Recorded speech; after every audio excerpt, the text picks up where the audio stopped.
¿Alguna vez has entrado en una habitación y has sabido, sin que nadie dijera nada, que no debías estar allí? No solo que no eras bienvenido, sino que no te perdonaban. Así es como me sentí la mañana en que entré en la iglesia para asistir al funeral de mi exmarido. Las conversaciones se interrumpieron a mitad de frase. Las miradas se cruzaron. Hacía más de una década que la mayoría de ellos no me veían. Tina se había encargado de ello. Pero allí estaba yo. No porque quisiera montar una escena. No porque quisiera venganza. Fui porque tenía que hacerlo. Porque antes de la traición, antes del silencio, antes de que me convirtieran en una villana, yo era su esposa. Esta no es solo la historia de un funeral. No se trata solo del matrimonio o del desamor.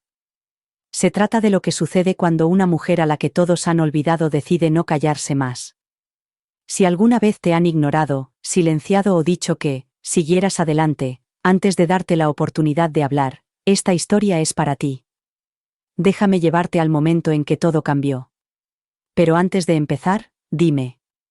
¿Desde dónde estás viendo esto? Deja un comentario abajo y asegúrate de suscribirte a este canal para seguir con más historias. Porque esta historia no termina donde ellos pensaban. Cuando entré en la iglesia esa mañana, el aire no solo cambió, sino que se estremeció. Era como si la propia sala hubiera tomado aire y lo contuviera. Las conversaciones se interrumpieron a mitad de frase, las risas se ahogaron en las gargantas y las cabezas se giraron al unísono, como si formaran parte de una advertencia coreografiada. Alguien susurró mi nombre. Leona. Como si fuera algo podrido. Alguien más jadeó. Y en el silencio sepulcral que siguió, lo sentí todo. El juicio, la conmoción, la ira envuelta en confusión. Todos los ojos de aquella iglesia hacían la misma pregunta tácita. ¿Qué hace ella aquí? Habían pasado más de 10 años desde que la mayoría de ellos me había visto. Tiempo suficiente para que la verdad quedara enterrada bajo susurros y mentiras piadosas. Tiempo suficiente para que Tina reescribiera la historia a su favor. Yo era la exmujer. La que se marchó. La que desapareció. La que nadie invitó. Y sin embargo, allí estaba yo, entrando en el funeral de mi exmarido con nada más que mi abrigo doblado sobre el brazo y una tormenta contenida en mi pecho. Martin Devlin yacía en un ataúd abierto cerca del púlpito, rodeado de rosas blancas y suave música de órgano. Parecía más pequeño de lo que recordaba. Más viejo. Como si los años finalmente lo hubieran alcanzado en su último aliento. Y aún así, lo habían vestido con el traje azul marino que llevó a nuestra cena de 20º aniversario. El mismo que yo elegí. El mismo que llevaba a la tintorería cada año. Una pequeña ironía cruel. O tal vez Tina no lo sabía. Estaba sentada en el primer banco, secándose los ojos con un pañuelo que apenas usaba. Demasiado serena para el dolor, demasiado contenida para el desamor. Así era Tina, delicada en público, astuta en privado. A su lado estaban mis hijas, Jenna y Harper, ambas con la espalda rígida y los ojos vacíos, fingiendo no verme. Fingiendo que no estaba allí. Pero yo estaba allí. No por ellas. No por él. Por mí. No había venido para remover el pasado. Había venido para dejarlo atrás.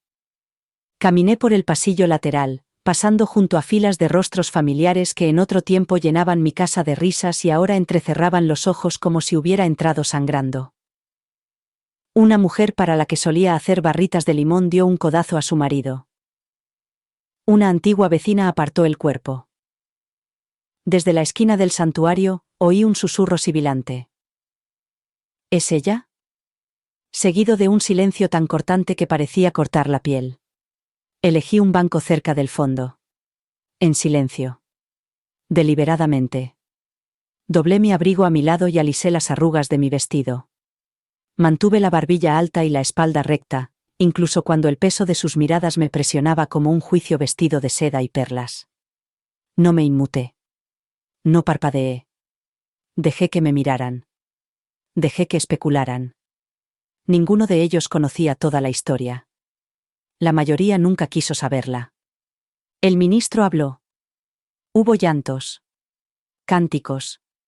El tipo de dolor teatral que se hace pasar por reverencia cuando nadie sabe qué más sentir. Mantuve la mirada fija en las vidrieras.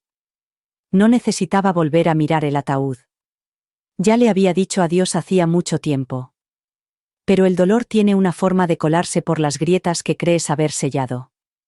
Y cuando el ministro empezó a leer la lista de virtudes de Martin, padre amoroso, marido devoto, brillante hombre de negocios, sentí que algo dentro de mí se enfriaba. Estaban elogiando a un hombre al que no había visto en años, incluso cuando vivía bajo el mismo techo que él. Martin no murió cuando su corazón dejó de latir. Murió lentamente. En silencio. Cada vez que me daba la espalda. Cada vez que me despedía con una broma, con un gesto de desprecio o con ese silencio sofocante que crecía como moho entre nosotros.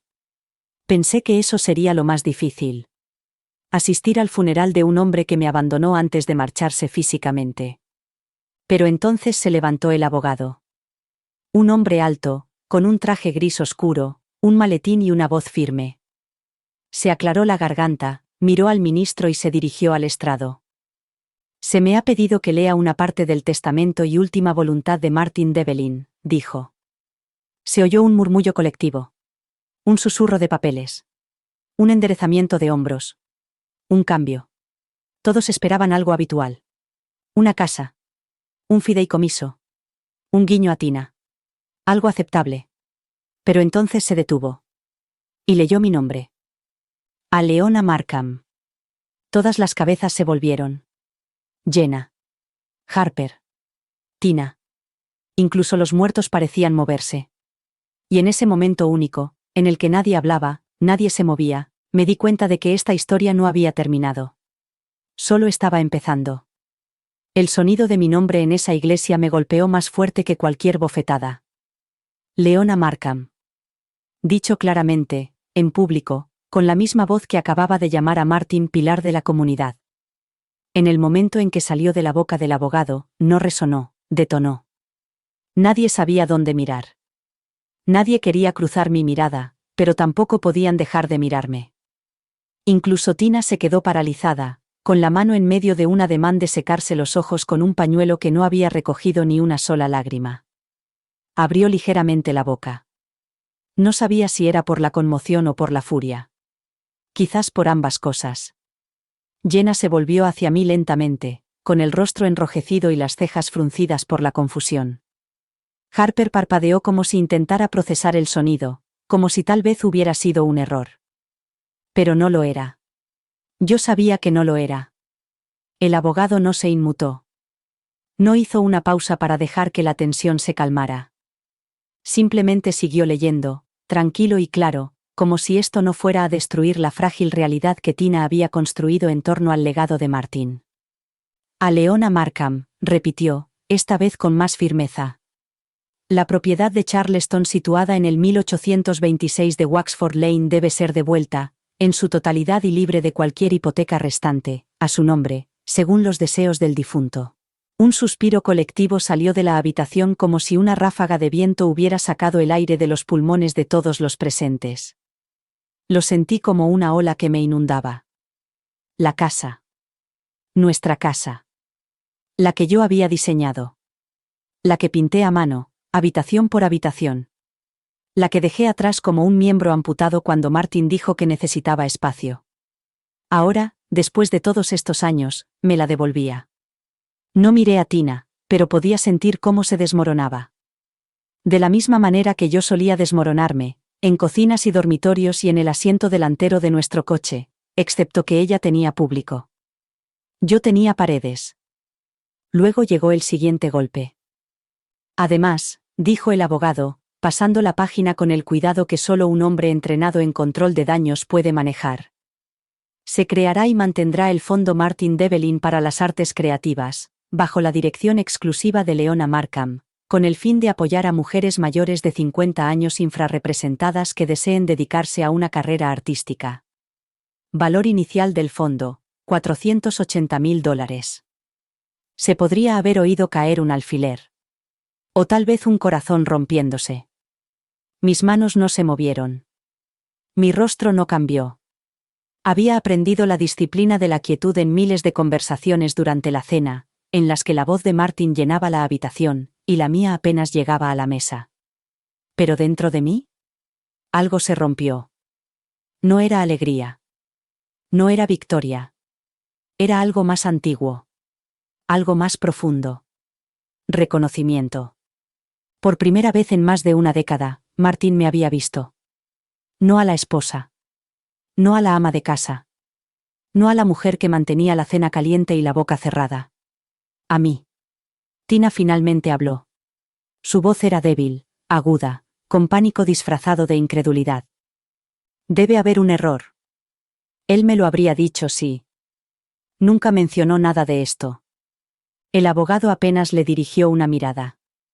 Toda la documentación ha sido revisada y verificada por el Tribunal Testamentario. Estas eran sus instrucciones explícitas y notariadas. Entonces se echó a reír. Un sonido breve y amargo que no encajaba con el entorno. Usted no lo entiende. Él nunca le habría dejado la casa. Él la abandonó. ¿Por qué iba a dejarle nada? Y ahí estaba.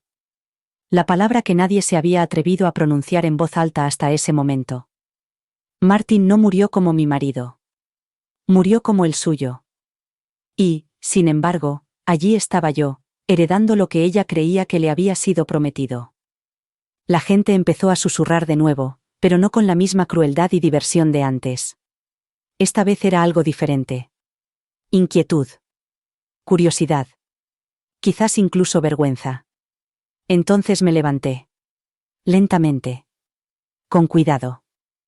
No quería ser dramática, pero tampoco quería quedarme allí sentada mientras Tina intentaba recomponer los pedazos de una historia que acababa de desmoronarse.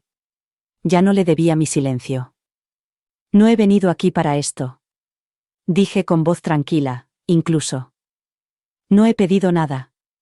Pero no voy a disculparme por lo que es mío. Tina me miró fijamente, con la mandíbula apretada y los ojos muy abiertos y vidriosos. Jenna bajó la mirada.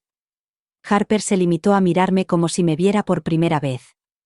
El abogado volvió a aclararse la garganta, pero yo ya me dirigía hacia la puerta.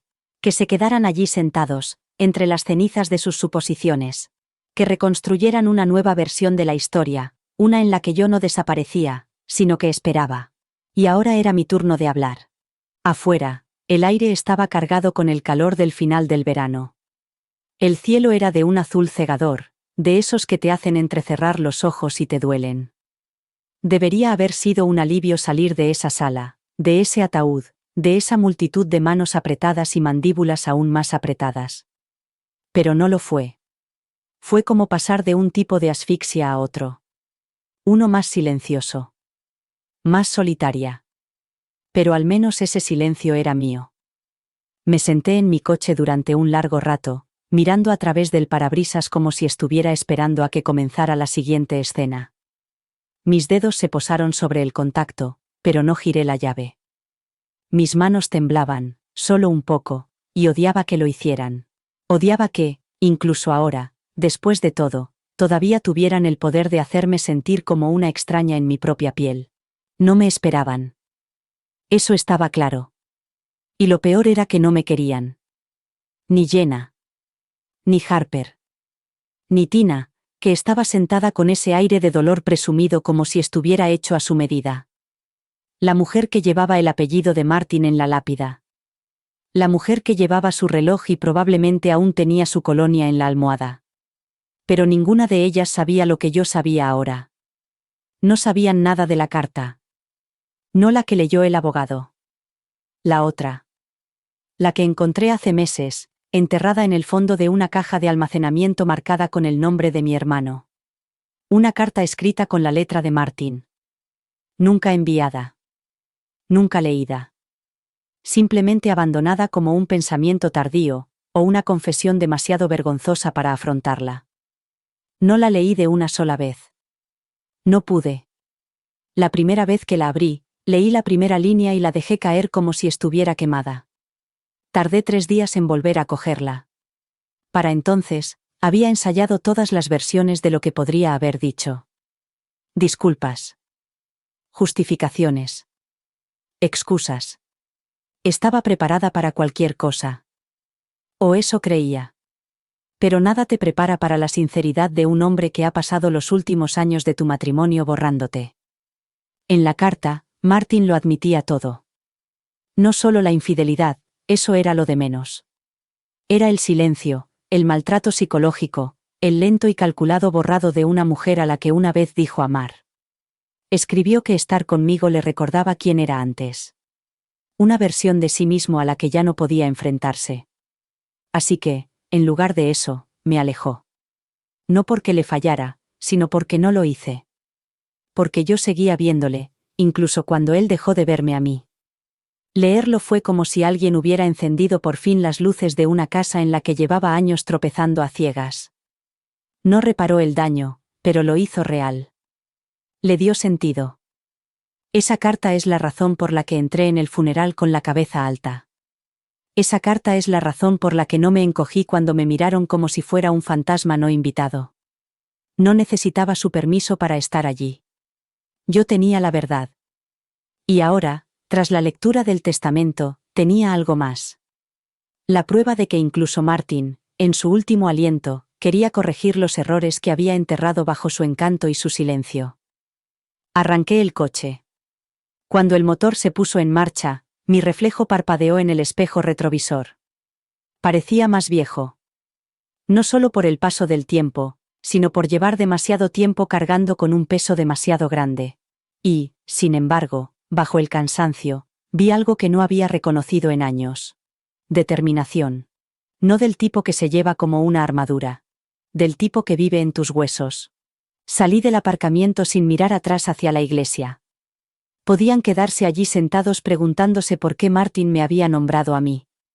Podían especular, cotillear, reescribir el final de una historia que nunca habían conocido realmente.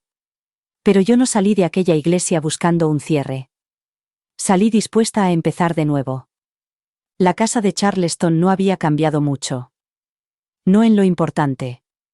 Tina había pintado las contraventanas de un azul intenso, demasiado brillante, demasiado pulido, como sacado de una revista que no entendía.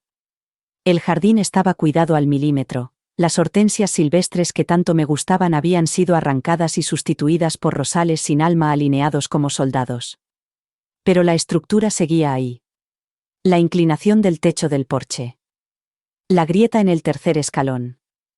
La campana de viento que había hecho con las niñas un verano, todavía colgada, apenas tintineando en el aire húmedo. Me quedé en la acera más tiempo del que pensaba. Llave en mano. El corazón latía con fuerza, como un tambor de alarma. No sabía muy bien por qué estaba nerviosa. Legalmente, la casa era mía otra vez. Los papeles no mienten. Pero allí, delante de ella, me sentía como una impostora en mi propia historia, como alguien que interpretaba un papel que había abandonado hacía años. La mujer que había vivido allí era más joven. Más dulce. Llena de fe. Llena de ilusiones. Entré en el porche. Las tablas crujieron bajo mi peso. Familiares. Implacables. Metí la llave en la cerradura, la giré y sentí que el pestillo se soltaba con un clic renuente. Dentro, el aire estaba viciado, acondicionado hasta el límite de la comodidad. Demasiado limpio. Los muebles eran diferentes, elegantes, sin alma, como si nunca se hubieran sentado en ellos. El toque de Tina. Grises fríos, detalles cromados. Sin calidez. Sin historia.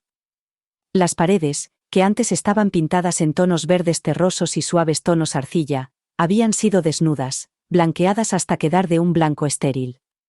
Parecía una casa en venta. Sin vida. Sin amor.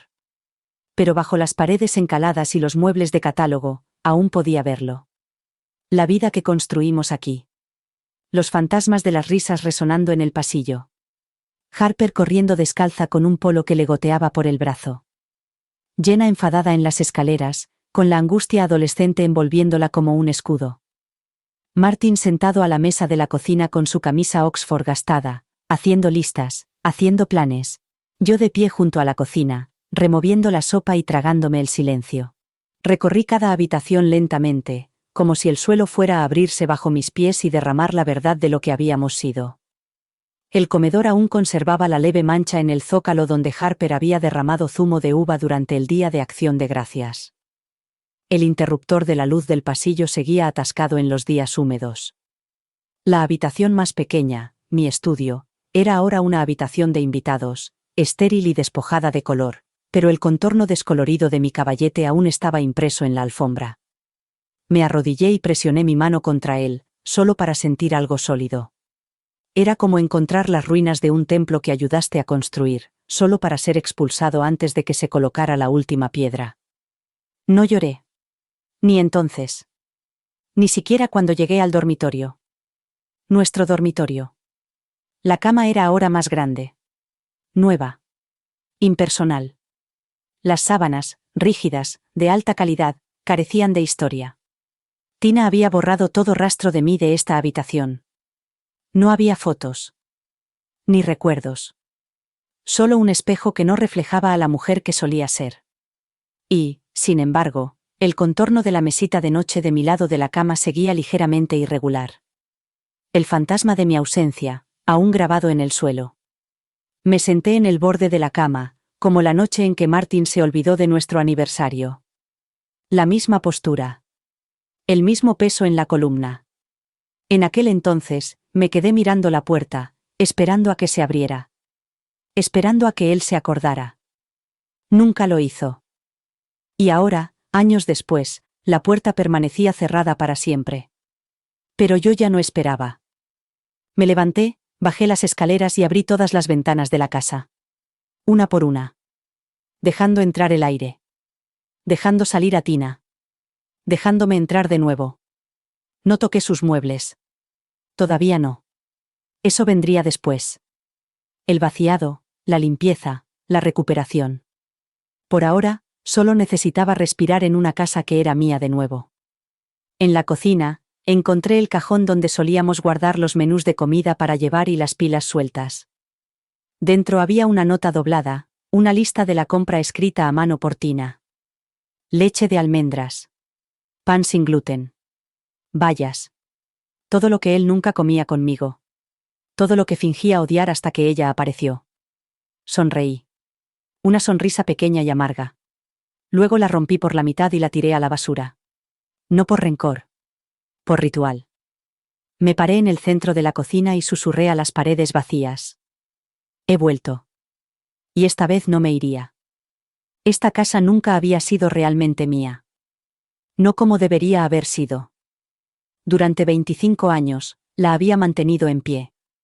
Había pintado las paredes, fregado las juntas, organizado fiestas de cumpleaños y secado lágrimas en el suelo del salón. La había llenado de cenas, música y el aroma de las hortensias recién cortadas. Había doblado la ropa limpia en sus rincones tranquilos mientras Martin hacía llamadas que se volvían más importantes que las conversaciones. Había colgado cuadros en todas las habitaciones e intentado hacerme un hueco entre las pilas de expectativas. Pero la casa no me recordaba. Lo recordaba a él. Sus zapatos aún dejaban marcas tenues en el armario que yo había organizado por temporadas.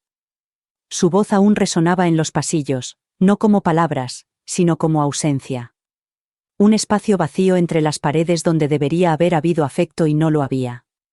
También recordaba a Tina. Su perfume. Su tacto. Su invasión silenciosa.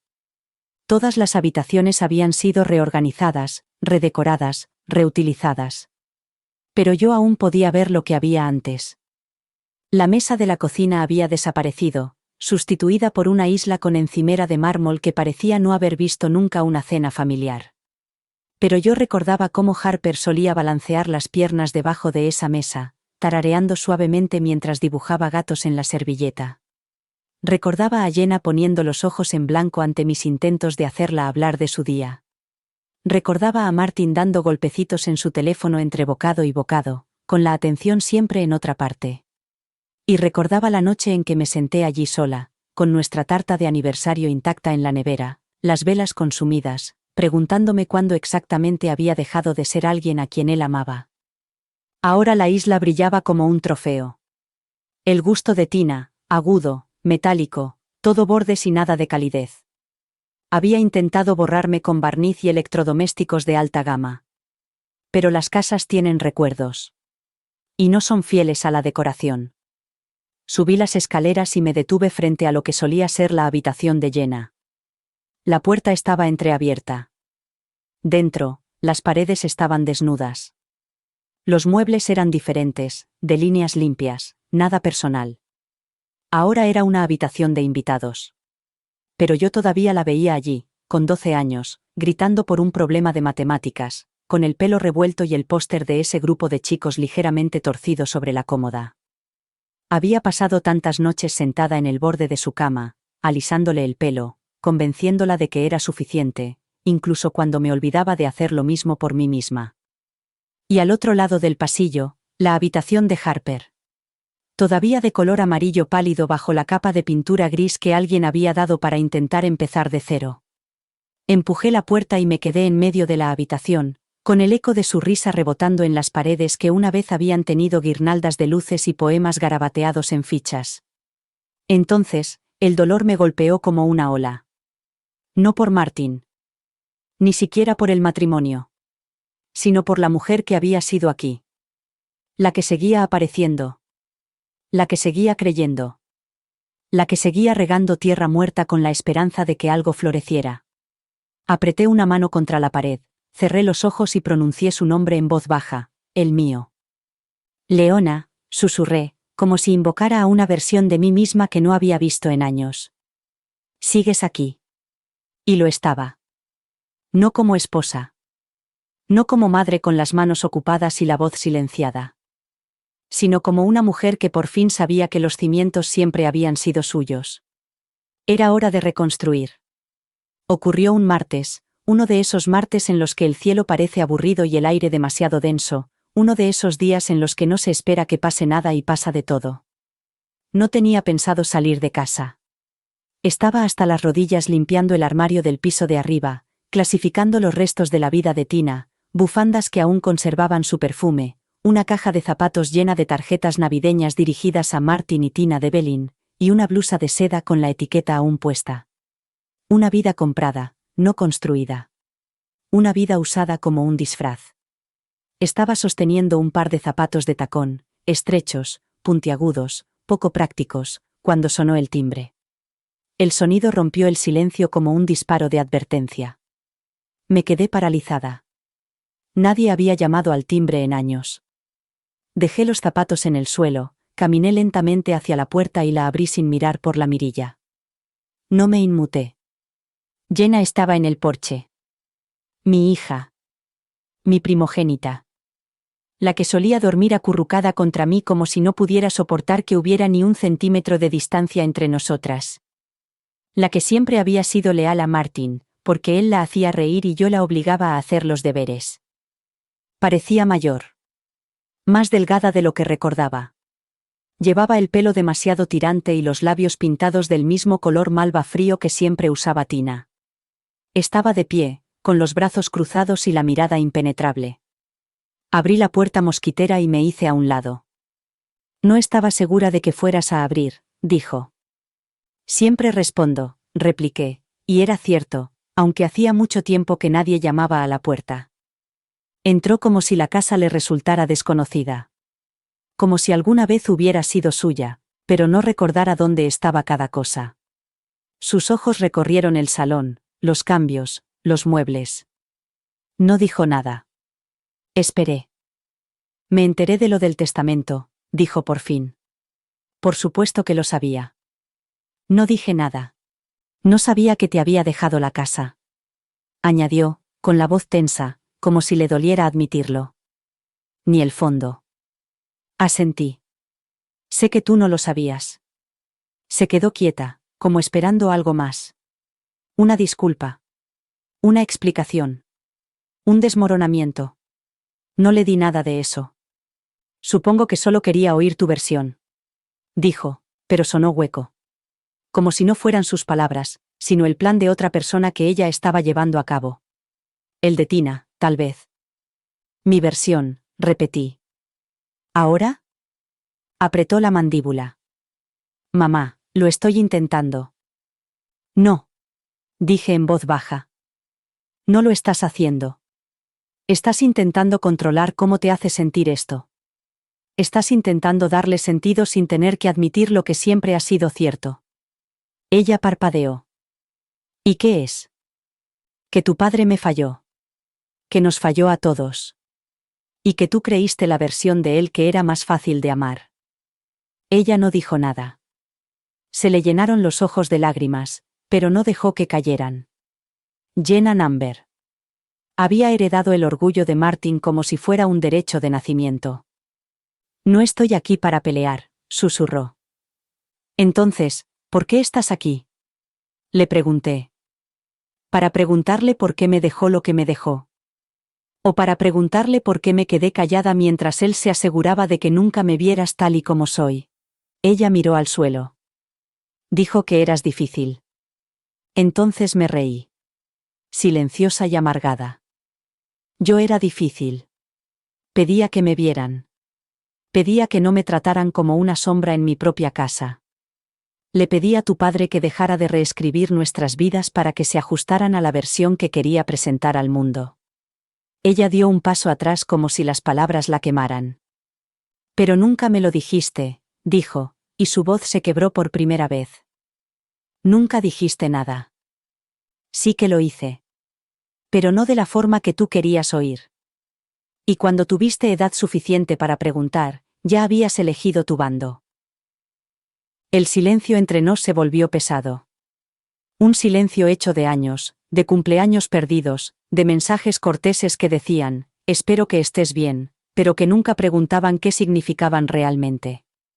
Me acerqué a la ventana y miré al jardín. La tierra estaba seca. Los parterres estaban vacíos. Pero yo tenía planes. Ya no estoy enfadada, dije. Ni contigo. Ni siquiera con él. Ella tragó saliva. ¿Y ahora qué? Me volví hacia ella. ¿Ahora? Ahora vuelvo a vivir aquí. En la casa que tu padre construyó con mis manos y luego regaló como si fuera un premio. Vivo aquí sin pedir perdón. Hago arte. Respiro. Enseño a mujeres como yo a recuperar su espacio. Me miró como si no reconociera a la mujer que tenía delante. Quizá no lo hacía. Porque por primera vez en mucho tiempo, no se lo estaba pidiendo. Recordé aquella gala, la que me destrozó, mucho antes de que Tina le tocara. Martin iba a recibir un premio al liderazgo. Llevaba un vestido azul marino que él había dicho que era su favorito. Me rizaba el pelo como a él le gustaba. Me quedé a su lado como un fantasma bien entrenado. Y cuando alguien preguntó quién era yo, él se rió y dijo: ella me mantiene cuerdo. No dijo: mi esposa. No dijo: Leona. Solo una función sin nombre. Como una pastilla. Como un ritual. Como un zumbido de fondo que no tenía que reconocer hasta que dejaba de oírse. Sonreí esa noche. Me reí con sus colegas. Brindé por su éxito. Y cuando llegamos a casa, lloré en la ducha con el agua corriendo tan fuerte que él no pudiera oírme. Pero de todos modos no me habría oído. Ya había dejado de escuchar. Así que cuando vi ese titular, cuando vi a mis hijas sonriendo junto a Tina como si ese fuera su lugar, no grité. No cogí el teléfono. No exigí respuestas. Porque por fin entendí algo. No solo sonreían para la cámara. Sonreían por una versión de la historia que tenía sentido para ellas. Una versión limpia. Una más simple. Una en la que su madre se marchó y su padre, noble y paciente, empezó de nuevo. Una historia en la que Tina era la salvadora y yo era la ruina. Era más fácil quererlo así. Más fácil olvidarme. Me levanté, me acerqué a la estantería y saqué la carta. La carta de Martin. La que nunca envió. La que Rey me dio después de su muerte. Su última confesión, grabada con tinta. Odiaba al hombre en el que me había convertido, escribió. Y tú me recordabas quién era yo antes. Leí esa frase una y otra vez, hasta que dejó de dolerme. Hasta que sentí que había cerrado ese capítulo. Ellos podían quedarse con la foto. Yo tenía la verdad. El punto de inflexión no llegó con un grito. Llegó en forma de risa, aguda, descuidada y bañada en ese tipo de crueldad que se disfraza de encanto. Así era como Martin siempre lo hacía. Pulido. Aceptable. Envenenado. Era el brunch de compromiso de Jenna. Una pequeña reunión en el patio trasero de lo que solía ser nuestro hogar. La casa que Martin y yo construimos habitación por habitación, decisión por decisión, cuando aún creíamos en cosas como la permanencia.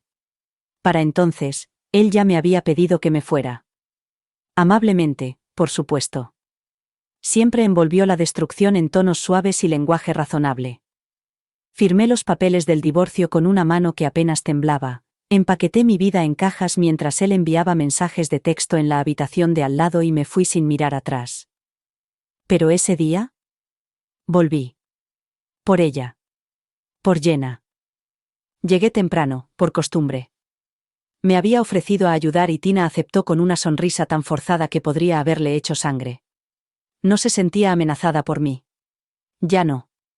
Tenía la casa, al hombre y ahora, a la vista de todo el mundo, a mis hijas.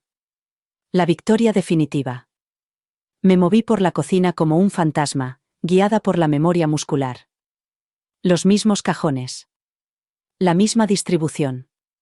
Saqué bandejas de armarios que yo misma había llenado. Corté fruta en una encimera que yo había elegido.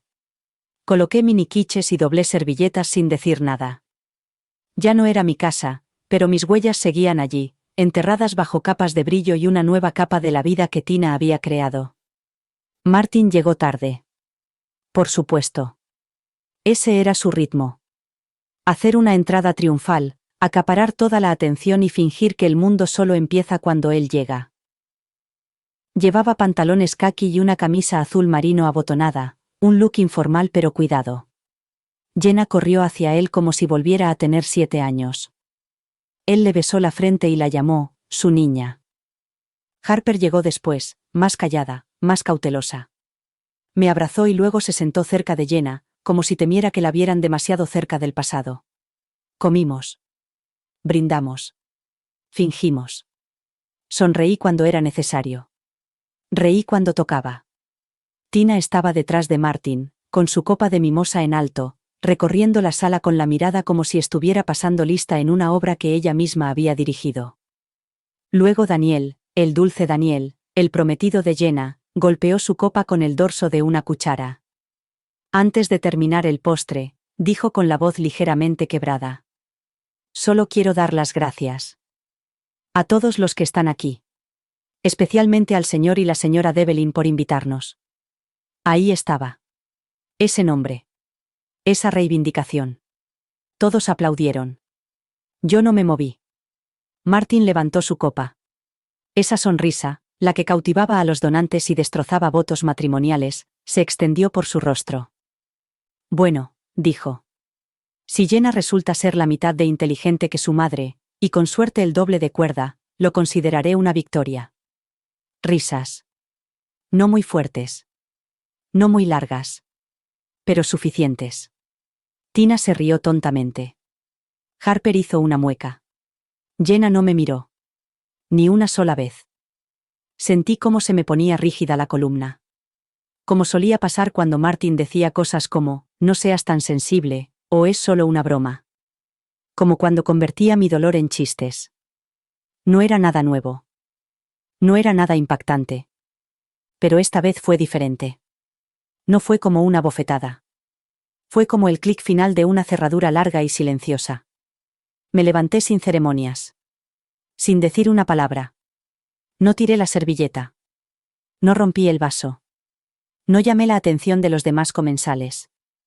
Simplemente me excusé. Volví a entrar en la casa, pasé por el pasillo donde una vez habíamos marcado la altura de las niñas en el marco de la puerta. Pasé por el salón donde Martin me habló por primera vez de Tina, aunque nunca dijo su nombre, solo una compañera y alguien que lo entiende. Subí las escaleras, las mismas que solía subir para arropar a nuestras hijas, y entré en lo que solía ser nuestro dormitorio. Me senté en el borde de la cama. Mi vestido se alisó debajo de mí. Mi pintalabios se había borrado. No lloré. No porque no me doliera, sino porque ya no iba a dejar que eso me definiera. Abajo, reían. Pero arriba, algo cambió.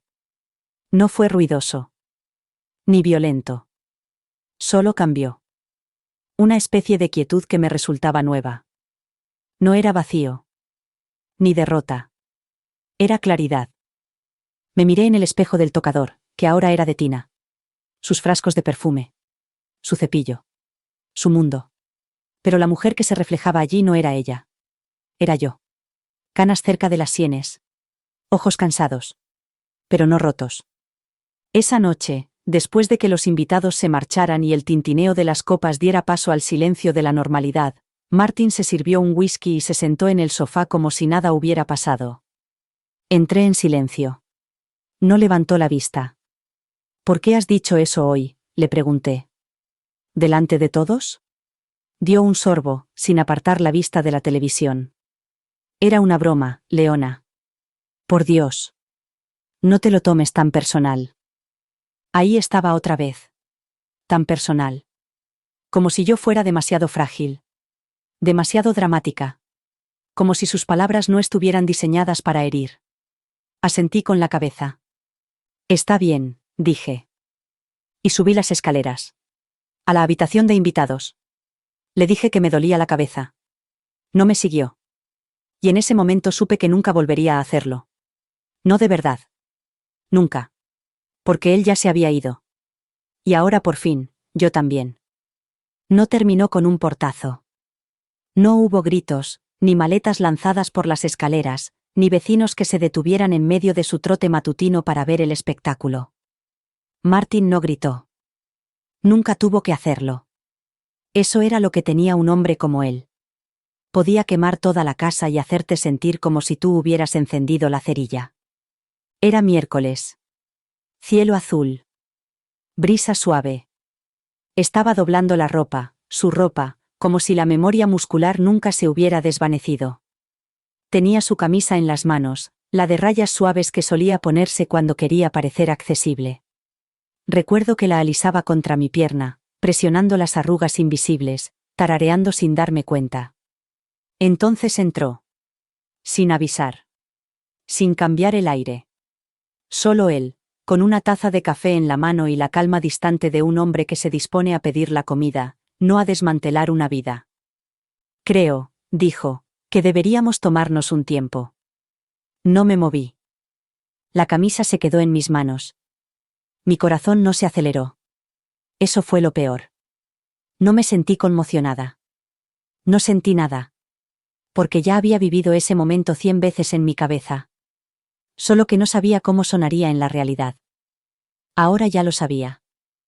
Espacio, dije. Como si estuviera saboreando la palabra. Él asintió. No tiene por qué ser dramático. Por supuesto que no. El drama era para mujeres como yo, ¿no? Mujeres que levantaban la voz. Mujeres que sangraban visiblemente. Yo siempre había sido callada. Ese había sido mi error. Se sentó en el brazo del sofá, bebiendo su café como si fuera un miércoles cualquiera, y no el momento en que nuestro matrimonio finalmente había dejado de fingir. Entonces lo miré de verdad. Y me di cuenta de que ya se había ido. Hacía mucho tiempo que se había ido. El cuerpo seguía allí, pero, ¿el hombre que solía escribirme notas en post-its y besarme la frente cuando creía que estaba dormida? Ese hombre llevaba años sin vivir en esta casa. Llevamos tiempo viviendo vidas separadas, dijo. Doblé la camisa. Con cuidado. Con precisión. No te equivocas, dije. Parpadeó. Como si esperara una pelea. Como si se hubiera preparado para ella. Pero yo no tenía fuerzas para fingir un desamor que él ya no se merecía. No me estás pidiendo espacio, Martin, le dije. Me estás pidiendo que me vaya. Dudó. Solo creo que sería mejor. ¿Para quién? Eso no lo dijo. Quizá no hacía falta. Las niñas no estaban en casa. Jenna se había ido a vivir con Daniel. Harper estaba en la universidad. No había testigos. Nadie que hiciera de mediador. Nadie que suavizara los golpes. Solo estábamos nosotros y la casa. La que yo había pintado. La que yo había llenado de color mientras él la llenaba de ausencia. Asentí. No porque estuviera de acuerdo, sino porque la guerra ya estaba perdida y estaba cansada de permanecer entre los escombros fingiendo que aún había algo que salvar. Hice las maletas lentamente. No porque quisiera quedarme, sino porque me negaba a marcharme como una tormenta. No era un desastre. No era un caos. Era claridad. Cogí las cosas que eran mías, no por propiedad, sino por significado. El libro de recetas de mi madre. Mis pinceles. La foto de Harper cubierta de pegamento brillante. Dejé las copas de cristal que nunca usamos. Dejé el regalo de aniversario que me dio con 2 años de retraso. Dejé los recuerdos que él ya había reescrito a imagen y semejanza de Tina. Firmé el contrato de alquiler de un pequeño apartamento en Savannah. 2 habitaciones. Moqueta fina. Manchas de humedad en el techo. Pero era mío. Y, por primera vez en décadas, el silencio no me parecía un castigo. Me parecía espacio. Las niñas reaccionaron como esperaba. Jenna, con los labios apretados, calculadora, repitiendo las palabras de su padre, me preguntó si estaba segura. El matrimonio es difícil, mamá. Todo el mundo se pelea. Quizá solo estés abrumada. Frustrada. Emocional. Inestable. Ya lo había oído todo antes.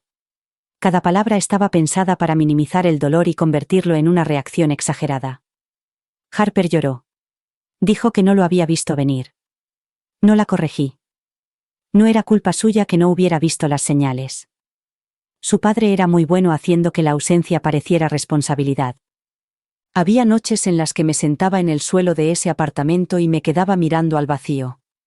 Noches en las que abría un viejo álbum de fotos y trazaba el contorno de sonrisas que alguna vez significaron algo. Me acostaba en la cama con un lado frío, aunque Martin no me había tocado en meses antes de irme. Caminaba por el supermercado y me detenía en el pasillo de las sopas, llorando en silencio frente a una lata de tomate y albahaca, porque solía comprársela todos los domingos. Pero no me derrumbé. Me desmoroné, sí, pero con cuidado. Despegué los años como si fueran papel pintado. Capas de silencio. Capas de complacencia. Capas de espera de que alguien volviera a casa y nunca lo hacía. La marcha fue tranquila. Una lista de cosas que hacer. Una serie de gestos, cajas, firmas, el sonido de las llaves deslizándose por una mesa que solía ser mía.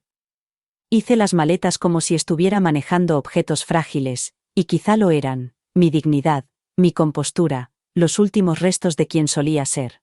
Pero después de cerrar la puerta y alejarme de la única versión de la vida que había conocido durante 25 años, me di cuenta de algo que nadie te dice nunca. El dolor no siempre se manifiesta en gritos o en sollozos nocturnos en el suelo del baño. A veces aparece en silencio. En la forma en que las paredes no resuenan igual. En la forma en que te sobresaltas con tus propios pasos porque nadie más va a volver a casa. Me mudé al apartamento como una sombra. 2 dormitorios. Linóleo descolorido. Una única ventana que dejaba entrar la luz en un ángulo equivocado. Me sentía borrada. Cuando vives tu vida para otra persona durante mucho tiempo, dejas de existir en tu propio reflejo. Te conviertes en lo que necesitan, en lo que esperan. Te conviertes en algo conveniente. Y cuando dejan de necesitarte, es como si el mundo no recordara que alguna vez exististe. Martin se marchó antes incluso de que yo me fuera. Tina se mudó como si hubiera estado esperando entre bastidores con un guión. Y mis hijas, Dios mío, mis niñas, simplemente se adaptaron. Se adaptaron. Se acercaron al progenitor que se quedó.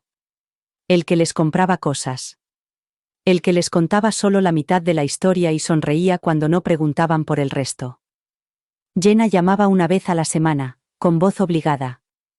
Solo quería saber cómo estabas, mamá. Me preguntaba por el tiempo. Si necesitaba algo.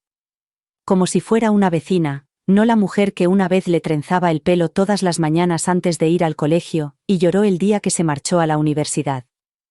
Sus llamadas eran breves. Indoloras. Como una tarea tachada de una lista. Harper era más suave.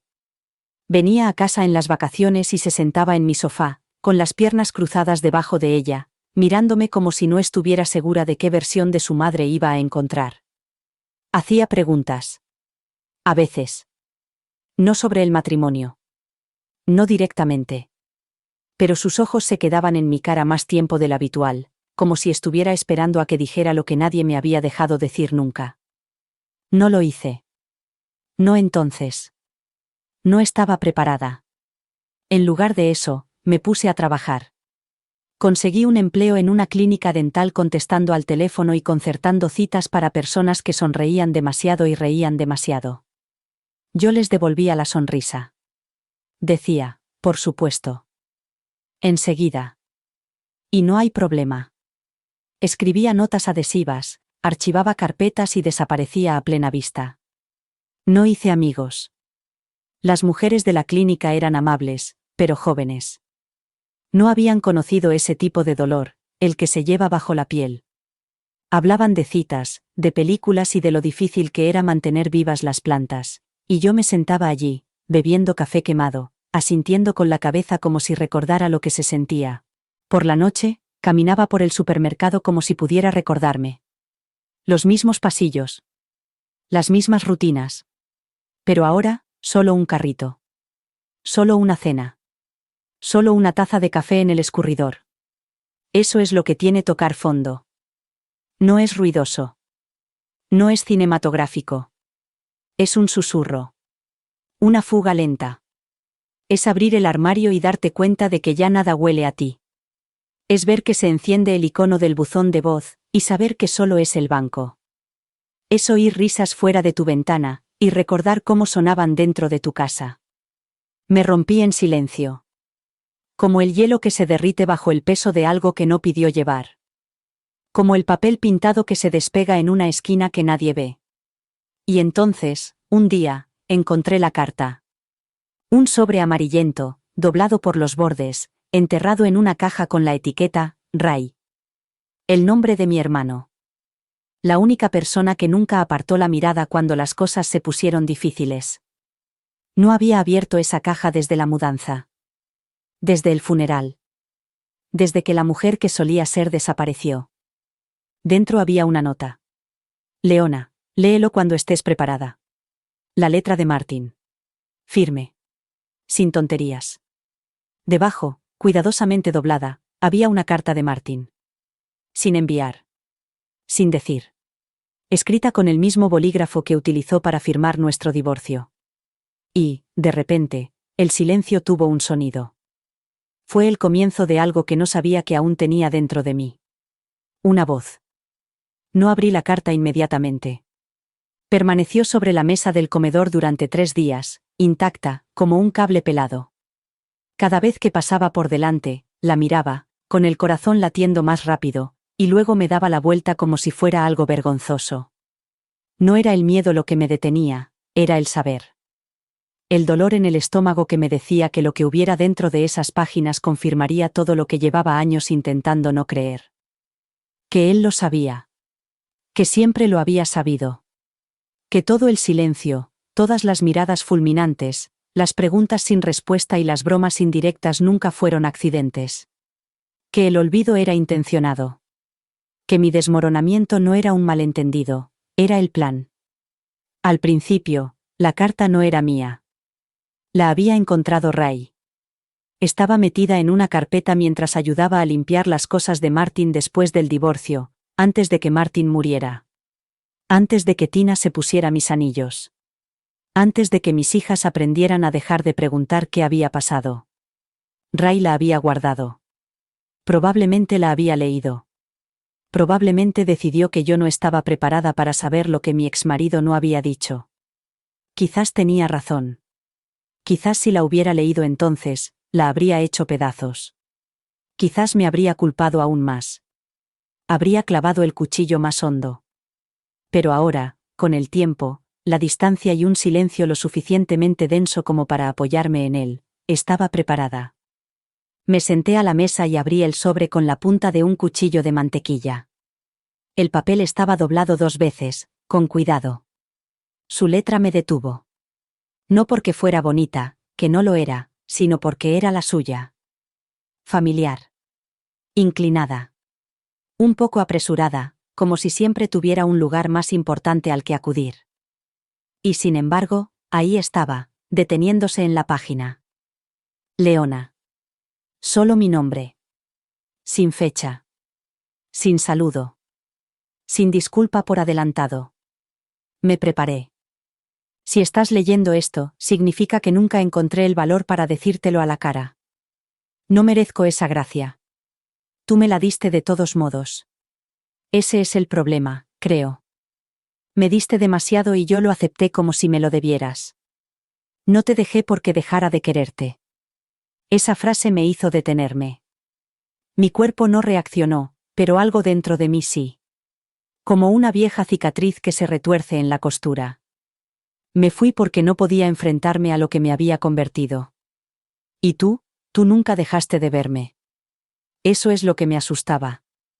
Recordabas al hombre que solía ser. Yo número.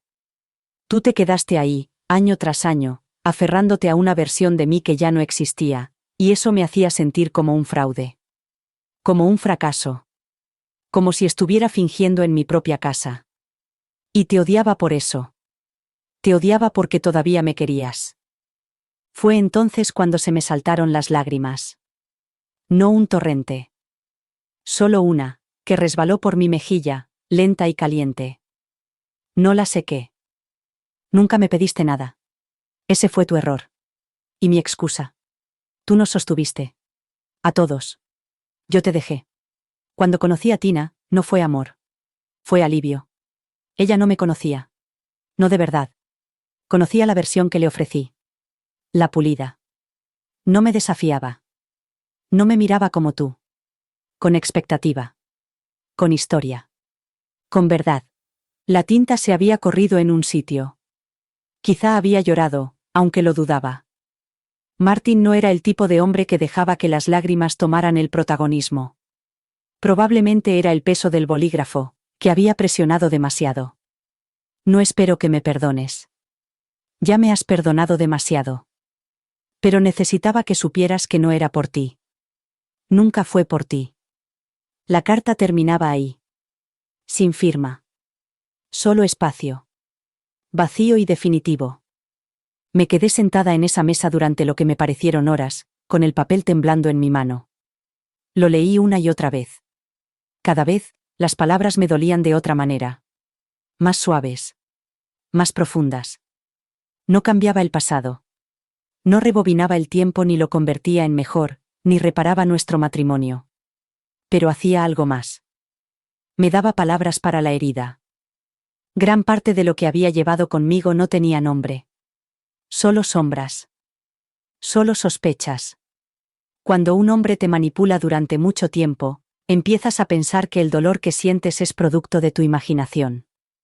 Dejas de confiar en tu propia memoria. ¿Esta carta? Era la confirmación. Que no había imaginado el vacío. Que no estaba loca. Que me habían visto, aunque solo fuera después, a través de la tinta, la culpa y demasiado tiempo. Puse la carta en un pequeño marco de madera, no para idolatrarlo, sino para marcar la verdad. Mi verdad. La que sabía en mi interior, pero que nunca había podido decir en voz alta. La coloqué en la estantería, junto a la foto de Ray y mis pinceles. Un santuario. No para Martin. Sino para la claridad. Esa noche, me serví una copa de vino y salí al pequeño balcón del apartamento. El aire de sabana era denso y cálido. Una farola parpadeaba abajo. Me senté en una silla de metal barata y susurré sin dirigirme a nadie en particular. Me viste demasiado tarde. Pero ahora me veo a mí misma. Y eso fue suficiente. La primera vez que volví a coger un pincel, me temblaban las manos. No violentamente. No lo suficiente como para que nadie más lo notara. Pero lo suficiente para que yo lo sintiera en mis huesos. Como si mi cuerpo no estuviera seguro de si todavía me pertenecía. Como si hubiera olvidado cómo crear algo que no sirviera a otra persona. Me senté en la pequeña mesa de mi cocina, con el juego de acuarelas más barato que pude encontrar extendido delante de mí, un lienzo en blanco que me miraba como si me retara a intentarlo. Y, por un momento, no pude. Durante años, me había dedicado al arte solo en horas robadas, después de que las niñas se durmieran, después de fregar los platos, después de lidiar con el mal humor de Martin. Pintaba en silencio, acurrucada en un rincón, siempre cosas pequeñas. Flores. Casas. Tarjetas de cumpleaños que apenas se recordaban. Nunca fue una prioridad. Ni para él. Ni siquiera para mí. Era algo que hacía por mi cuenta, como un secreto que ocultaba de una vida que lo exigía todo. Ahora, años después, allí estaba yo, en un piso con el papel pintado despegándose y manchas de humedad en el techo, frente a una página en blanco, sin nadie a quien impresionar ni nadie que me rechazara. Mojé el pincel en agua, toqué el pigmento y lo arrastré por la página. El color floreció. No era perfecto. No era bonito. Pero se movía. Y, de repente, yo también. Pinté hasta que el sol se puso, hasta que el papel se curvó, hasta que mis manos dejaron de temblar. Y cuando finalmente dejé el pincel, sentí un suave dolor en el pecho. No era tristeza. No era pena. Era algo más cálido. Algo más antiguo. Como recordar tu propio nombre después de años de que te llamaran de todas las formas posibles. Esa noche no dormí mucho. Mi mente zumbaba, no por ansiedad, sino por posibilidades. Era una sensación que no me había permitido sentir en años. Dejé la luz encendida en la cocina y me senté junto al cuadro, como si fuera a desaparecer si apartaba la mirada. Seguí susurrando las mismas palabras, una y otra vez, como una plegaria que no sabía que necesitaba. Sigues aquí.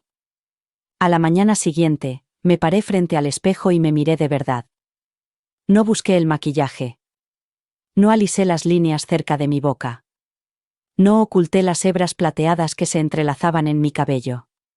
Por primera vez en décadas, no miré a través del reflejo, buscando la versión de mí misma que Martin podría haber amado. Solo miré. Vi a una mujer que había sobrevivido. Una mujer que había sido doblada y redoblada para encajar en espacios demasiado pequeños para ella.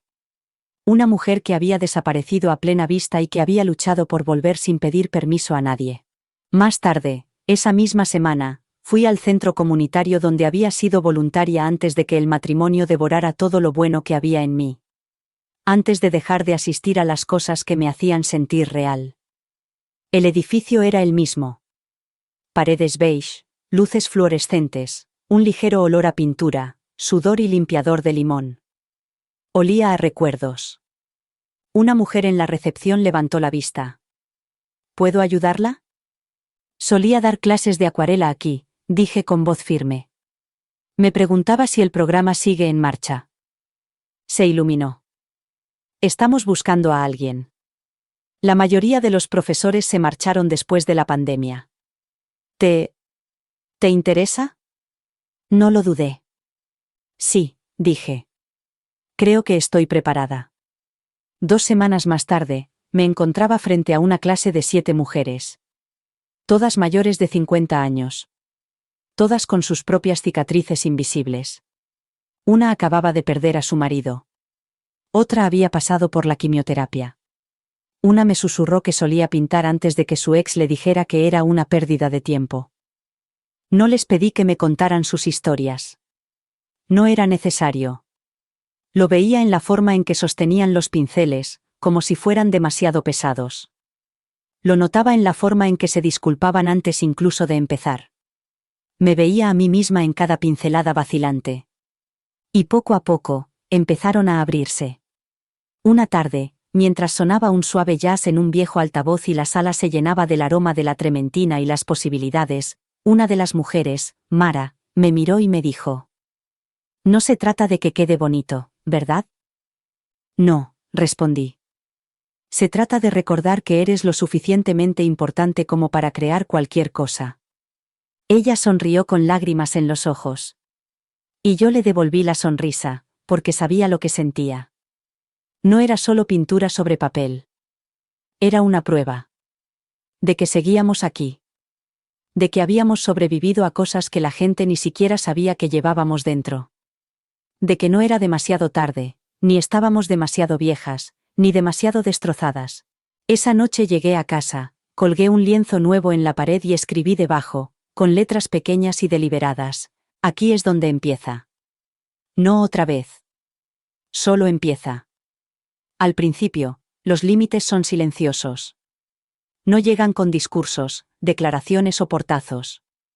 Empiezan de la forma más sutil, diciendo no, sin disculparse, ignorando un mensaje en lugar de apresurarse a romper el silencio, decidiendo no dar explicaciones a alguien que nunca mereció conocer tu historia. Así fue como empezó para mí. Trazando líneas en la arena, lentamente, con firmeza. No para mantener a la gente fuera, solo para mantenerme a mí dentro. El primer límite fue Jenna. Llamó un domingo, justo antes del anochecer, con la voz aguda y llena de tensión. El abogado de papá se ha puesto en contacto, dijo. Por el testamento. No esperaba que tu nombre apareciera. Ahí estaba. No era una pregunta. Ni siquiera una acusación. Solo una afirmación llena de toda la incomodidad que no quería reconocer. Imagino que no, respondí. Se quedó callada un momento. ¿Lo sabías? Podría haber mentido. Podría haberme hecho el inocente. Pero había pasado demasiados años tragándome verdades para hacer que los demás se sintieran mejor reescribiendo mi historia. Sí, dije. Otra pausa. Esta vez más larga. ¿Así que realmente vas a quedarte con la casa? La casa. No tu antigua casa, no la que ayudaste a construir, no la que nos criaste. Solo la casa. Despojada de su historia. Despojada de mí. Sí. Repetí, con voz tranquila, casi suave. No me llevo nada. Me la han devuelto. Ella no respondió. Solo respiró en silencio, como si intentara contener algo que no tenía dónde ir. Es solo que, comenzó a decir, pero se detuvo. Tina está molesta, se siente traicionada. Dejé que esas palabras flotaran en el aire un segundo antes de responder. Nunca se le prometió nada que no fuera suyo. No tienes por qué ser tan fría. Eso me dolió. No porque me hiciera daño, sino porque ya lo había oído antes. De boca de Martin. De Tina. De amigos que desaparecieron cuando dejé de organizar cenas y empecé a pedirles que me dejaran espacio. No estoy siendo fría, dije. Estoy siendo clara. Hay una diferencia. No supo qué responder. No esperaba que lo hiciera. Cuando colgamos, no lloré. No me puse a dar vueltas por la habitación ni repetí la conversación una docena de veces en mi cabeza. Me preparé una taza de té, me senté en el porche de la casa de Charleston y observé cómo cambiaba el color del cielo. Límite. Lo siguiente llegó en forma de carta. La letra de Tina, curvada e impecable, llegó en un sobre que olía como el perfume que siempre usaba. Vainilla artificial con un toque cítrico y ácido. No lo abrí de inmediato. Me obligué a esperar. Hay poder en no apresurarse a absorber la narrativa de otra persona. Cuando lo abrí, no me sorprendió. Leona. Imagino que todo esto debe de ser muy duro para ti. Quiero dejar claro que, sea cual sea la decisión final de Martin, ha sido suya. Espero, por el bien de nuestras familias, que podamos afrontar esto con madurez y evitar cualquier tensión innecesaria durante los trámites finales. Con cariño, Tina. Con cariño. Casi me echo a reír. Doblé la carta una vez, luego otra, y la guardé en un cajón con cosas que no merecían ser mostradas, pero que aún así debían ser recordadas. No respondí. No porque no encontrara las palabras, sino porque a veces el silencio dice más que las palabras. Límites. Luego vinieron los viejos amigos. Los que no habían llamado en años. Los que dejaron de invitarme a las fiestas del barrio después del divorcio. De repente, volví a ser fascinante. Solo quería saber cómo estabas. Me enteré de lo del testamento. ¿Cómo estás? He estado pensando en ti, Deberíamos ir a comer. Uno incluso tuvo el descaro de decir, debes sentirte muy reivindicada. Number no me sentía reivindicada. Me sentía visible. Hay una diferencia. No fui a comer. No respondí a los mensajes llenos de azúcar y segundas intenciones. No les debía acceso a esta versión de mí misma, la que había recuperado con puños sangrientos y silenciosos. Límite. Incluso Harper, la dulce Harper, lo intentó una vez. Me envió un mensaje después de la llamada de Jenna, preguntándome si podía suavizar un poco, por el bien de la paz. Le dije la verdad. He pasado 2 décadas haciendo las paces para que los demás se sintieran cómodos con mi silencio. No voy a seguir haciéndolo. No respondió de inmediato. Pero el fin de semana siguiente vino a visitarme. Sin Tina. Sin actuaciones. Solo Harper. Se sentó conmigo en el porche y ninguna de las dos habló durante un buen rato. Estás diferente, dijo finalmente. Estoy completa, le respondí.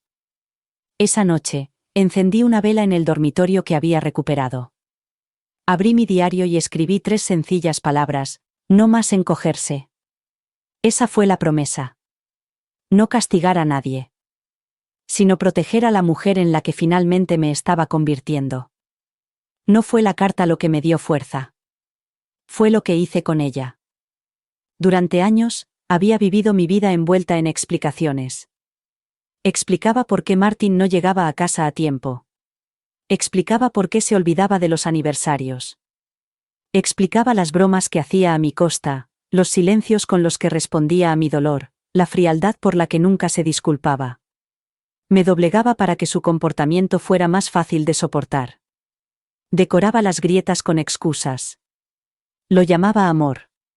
Pero cuando encontré esa carta, cuando leí las palabras nunca fuiste tú, algo se aclaró. No fue paz. No fue perdón. Fue claridad. Y una vez que la tuve, una vez que vi mi reflejo sin la niebla de la culpa, dejé de dar explicaciones. Dejé de rogar a la gente que viera lo que siempre había sido cierto. No fue dramático. No fue ruidoso. Fue sutil. Intencional. Lo primero que hice fue sacar el anillo de boda de la pequeña caja de madera donde lo había enterrado, junto a las fotos que no me atrevía a quemar. Lo sostuve en la palma de la mano y le di la vuelta. Estaba desgastado por dentro, el grabado apenas visible. Para siempre, M. Una promesa escrita en acero, rota en silencio. No lo tiré. No lo rompí con un martillo. Yo no soy así. La vendí. No por rencor, sino para recuperarme. Cogí el dinero y me apunté a un curso de liderazgo que llevaba años queriendo hacer. En aquel entonces, Martin me dijo que era una pérdida de tiempo, y poco práctico. Recuerdo que asentí, diciéndome a mí misma que solo estaba siendo realista. Que no era nada personal. Que algún día habría tiempo. La verdad es que no podía soportar la idea de que yo construyera algo que no girara en torno a él. Así que lo construí de todos modos. El curso se impartía en un modesto aula del centro comunitario. Luces fluorescentes. Pizarra con manchas de rotulador descoloridas. Sin lujos. Pero en cuanto entré por la puerta, sentí que algo se expandía dentro de mí. El primer día me presenté de forma sencilla. Soy Leona. Enseño arte. Estoy aprendiendo a reconstruirme. No hubo miradas de reojo. Ni juicios. Solo asentimientos. Respeto. Me senté junto a mujeres que habían pasado por momentos muy duros.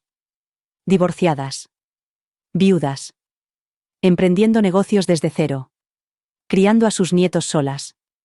No necesitaban conocer mi historia para comprender mi fuerza, la veían en mi postura, en la forma en que tomaba notas, en la forma en que finalmente dejé de disculparme cuando hablaba. Una noche, después de clase, me quedé para limpiar y la profesora, una mujer perspicaz y canosa llamada Diane, me dijo: «Tienes presencia.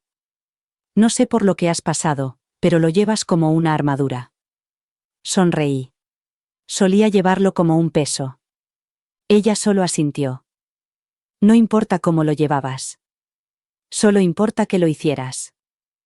Cuando llegué a casa esa noche, me quedé de pie en la cocina de la casa de Charleston, la que Tina había vaciado y llenado de frío acero y piedra, y encendí la luz. Me quedé de pie frente al frigorífico durante mucho tiempo. Todavía tenía un imán con el nombre de Jenna de una obra de teatro del colegio. De alguna manera, había sobrevivido a la transición. Tina debía de haberlo echado de menos. Lo desprendí y lo sostuve en la mano. Pensaban que desaparecería. Pensaban que si quitaban mi nombre del buzón, pintaban las paredes que yo había elegido, cambiaban las cerraduras y sustituían los muebles, dejaría de existir. Pero yo seguía aquí. No solo respirando. Convirtiéndome. Cogí el imán, entré en el salón y lo guardé en un cajón. No por despecho. Sino porque ahora yo decidía qué se quedaba y qué se iba. Esta ya no era la casa de Tina. Tampoco era la de Martin. Era mía. Cada centímetro. Cada cicatriz. Y no me iba a marchar otra vez. Al principio no notaron el cambio. Y eso era exactamente lo que quería. Para ellos, yo seguía siendo Leona Markham, la exmujer callada que una vez había llevado perlas y doblado servilletas en triángulos perfectos, la mujer que había desaparecido tras el divorcio como el vapor, demasiado dócil para luchar, demasiado cansada para importar. No veían lo que se había estado gestando en mi interior. No era venganza. No era rencor. Era certeza. Después de años de cuestionar cada palabra que pronunciaba, cada necesidad que expresaba, cada silencio que me atrevía a mantener, por fin estaba arraigada en algo que ellos no podían tocar. Y el momento en que todo empezó a cambiar fue la llamada de Thomas Greer. Era el abogado de Martin. Un hombre con una voz como la piedra pulida y una calma que te hacía sentir que incluso la muerte no era más que un trámite. Me llamó a media mañana, mientras estaba trasplantando una planta de albahaca en el alféizar de la ventana de la cocina. Respondí con tierra en los dedos y el sol en la cara. Recuerdo ese detalle con claridad, porque fue la primera vez que sentí ligereza y poder al mismo tiempo. Señorita Markham, dijo. Tenemos que discutir la distribución final de los bienes del señor Devlin. Debe estar presente. Mantuve la voz tranquila. Ya me han dado la casa y el fideicomiso. ¿Qué más hay? Hizo una pausa. Una larga pausa. Hay disposiciones selladas. Elementos que no se revelaron públicamente en la lectura inicial. Bienes que requieren su presencia física para su liberación legal. No pregunté qué eran. No era necesario. Porque para entonces ya había revisado el fideicomiso con Dean Holloway, un viejo amigo de Ray, un abogado jubilado que me recordaba de antes de que desapareciera tras el legado de un hombre. Dean me había ayudado a desentrañar los entresijos legales, como si se tratara de un viejo papel pintado, y me había mostrado lo que se había ocultado en los cimientos del patrimonio de Martin. La casa de Charleston. El Fondo para las Artes Creativas. Y, bajo todo eso, enterrado aún más profundamente, el brillante y silencioso legado de Martin. No solo me había dado lo que era mío. Lo había protegido. Legalmente. A prueba de balas. Ni siquiera Tina podía tocarlo. Le pregunté a Dean por qué Martin había llegado tan lejos por alguien a quien había dejado marchar con tanta indiferencia. Dean me miró con ojos cansados, pero amables. Porque la culpa es algo meticuloso. Y porque algunos hombres solo pueden hacer lo correcto cuando ya no están vivos para enfrentarse a ello. La siguiente llamada fue de Jenna. Su voz era frágil, disimulando preocupación. He hablado con el abogado de papá. ¿Vas a ir a la lectura final? Sí, respondí simplemente. Ella dudó. ¿Por qué ahora? No tenía una respuesta preparada. No la necesitaba. Porque este no es solo su final, dije. También es el mío. El día de la lectura final estaba nublado. Ese tipo de nublado que hace que todo parezca como si se hubiera contenido la respiración. El bufete era estéril, con moqueta beige, jarras de agua de cristal y olor a polvo y limpiador cítrico. Entré con un vestido negro, no por luto, sino por precisión. El negro incomoda a la gente cuando no se lleva por estar de luto. Tina ya estaba allí. sentada a la cabecera de la mesa de conferencias como si fuera su escenario. Jenna a su lado, con los hombros tensos. Harper estaba sentada más abajo, con las manos entrelazadas en el regazo y la mirada fija en mí, que rápidamente desviaba la vista. Me senté frente a ellas. Tranquila. Imperturbable. Thomas Greer carraspeó y abrió una gruesa carpeta de cartón.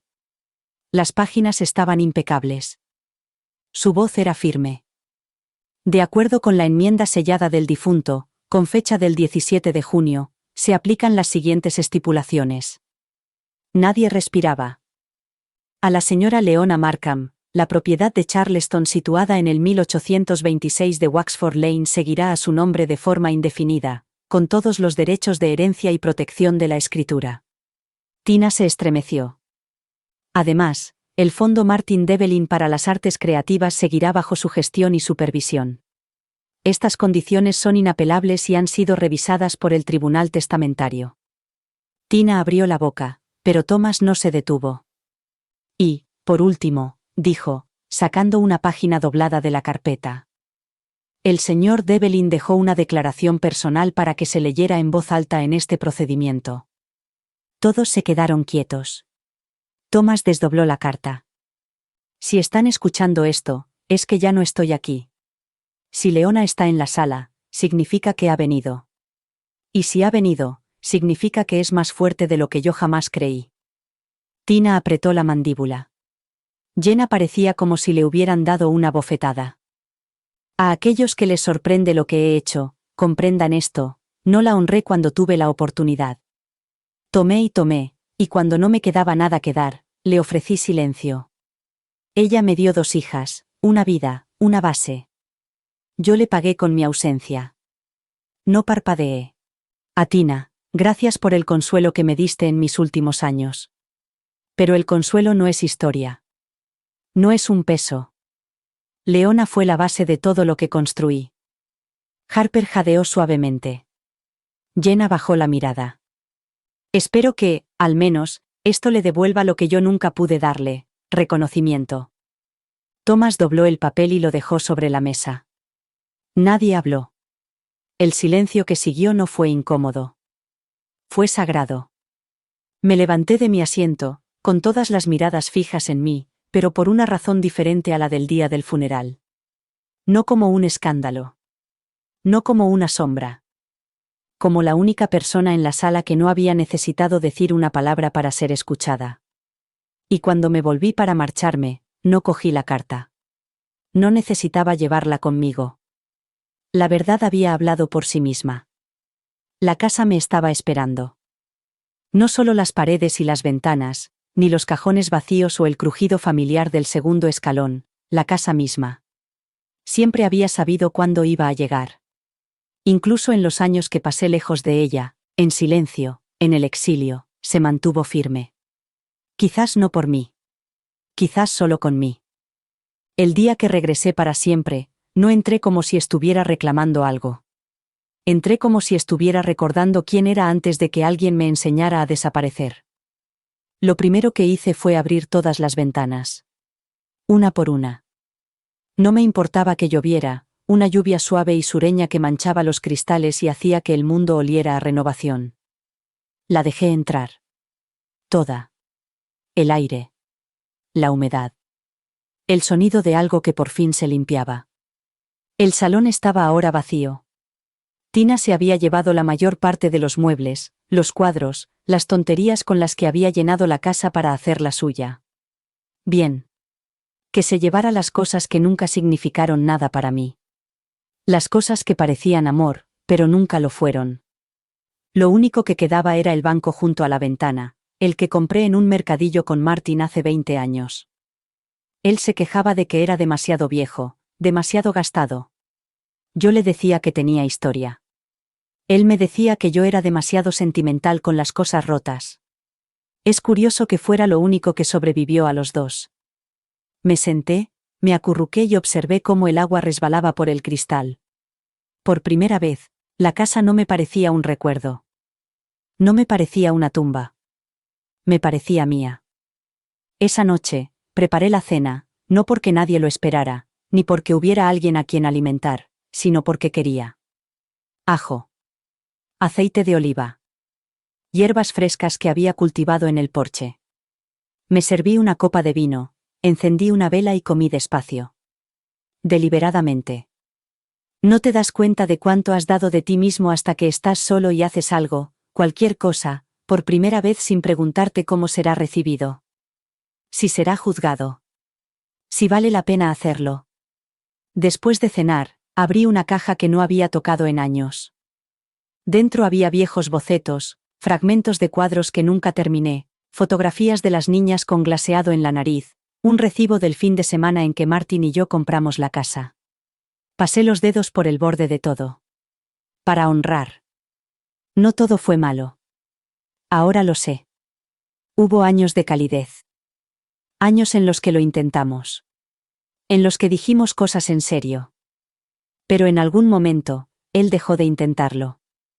Y yo seguí intentándolo por los dos hasta que no me quedó nada más que la silueta de una mujer de pie en la cocina, sosteniendo la cena para alguien que no iba a volver a casa. No le odio. Odio lo que eligió. Odio en lo que se convirtió. Pero odiarle significaría que sigo pidiendo algo. Y no es así. Lo que tengo ahora es mejor. Es pequeño, tranquilo y sencillo, pero es real. He empezado a dar clases en el centro comunitario 3 noches a la semana. Mi clase de acuarela ha crecido. Reímos. A veces lloramos. Pintamos cosas que nunca mostramos a nadie.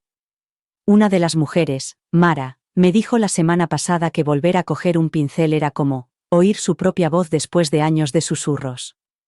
Sabía exactamente lo que quería decir. Les digo, no se trata de ser bueno.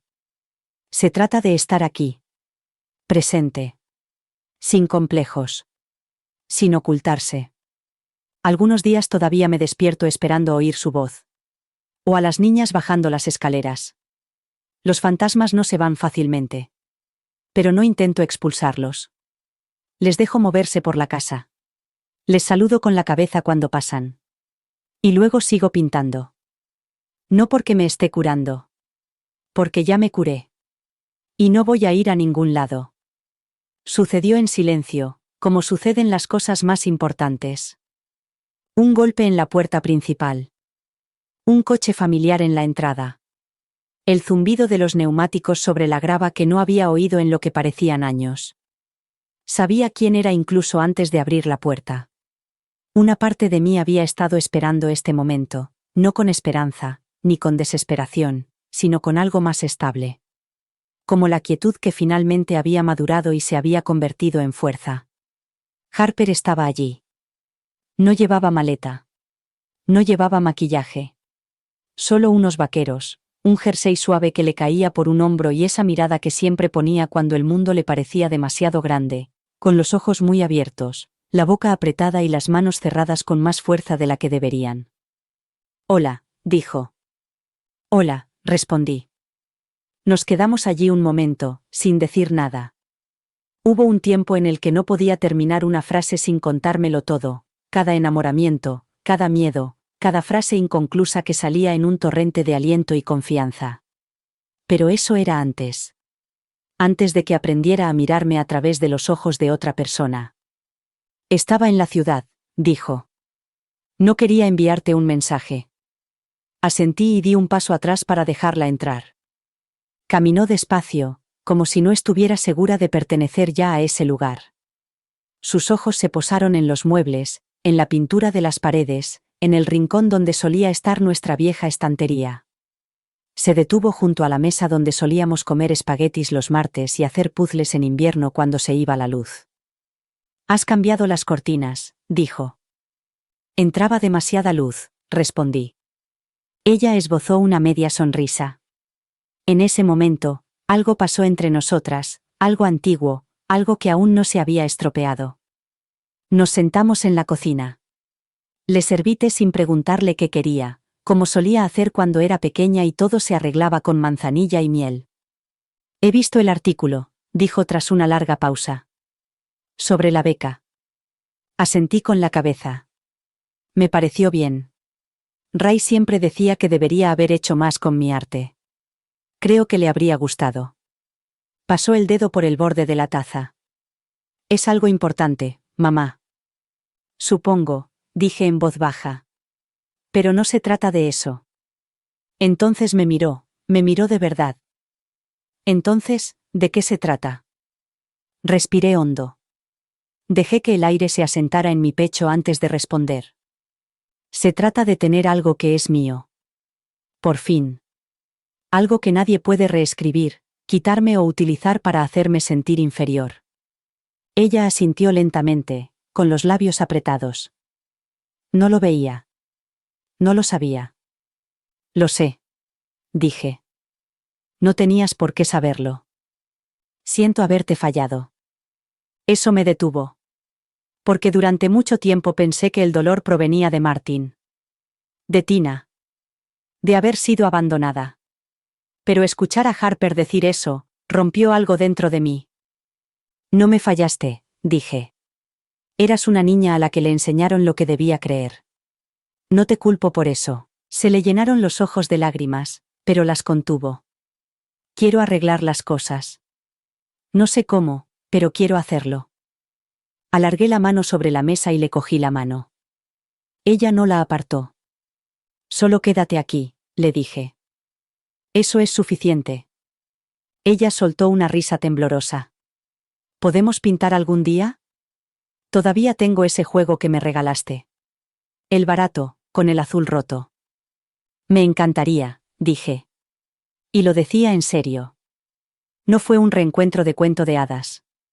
No hubo disculpas envueltas en lazos, ni palabras mágicas que borraran los años. Pero ella estaba allí. Y eso significaba algo. Lo significaba todo. Cuando se marchó, la casa no parecía vacía. Parecía llena. De historia. De perdón. De algo frágil que se reconstruía, poco a poco, en cada momento de silencio. No era un comienzo. No era un final. Era simplemente real. Y, al fin, eso era suficiente. El cielo estaba suave aquella mañana. Uno de esos azules pálidos y desvaídos que parecían tararear en silencio. El tipo de mañana que no te pide nada, solo te ofrece un momento de quietud y te deja elegir qué hacer con él. Me quedé de pie en la sala de lectura, lo que antes era el dormitorio de invitados. Había pintado las paredes de un verde salvia apagado, colgado cortinas de lino que se movían suavemente con la brisa y colocado un sillón en la esquina, justo al lado de la ventana. Había un pequeño tocadiscos que emitía un suave jazz, y el aroma del té negro se arremolinaba en el aire. Sobre la mesa, junto a mí, había 3 cosas: la carta enmarcada de Martin, la foto de Ray sosteniendo ese maldito pez que siempre decía que era más grande de lo que era, y mi diario encuadernado en cuero, casi lleno, con las páginas gruesas por el peso de lo que había vivido y escrito. Pasé los dedos por la cubierta del diario. No necesitaba abrirlo. Sabía lo que contenía. Todo el dolor. Todo el silencio. Todos los momentos en los que podría haber gritado y no lo hice. Todas las veces que sonreí en lugar de llorar, que pedí perdón en lugar de pedir más. Pero también contenía algo más. La prueba de que no había desaparecido. La prueba de que había sobrevivido a ser borrada y había recordado cómo volver a escribirme en la historia. La curación no llegó de golpe. Llegó poco a poco. En pequeñas decisiones. En decir no, sin sentir culpa. En volver a pintar. En mirarme al espejo y ver a una mujer, no una esposa, no una madre, no un recipiente para la historia de otra persona, sino una mujer. La confesión de Martin no reescribió el pasado.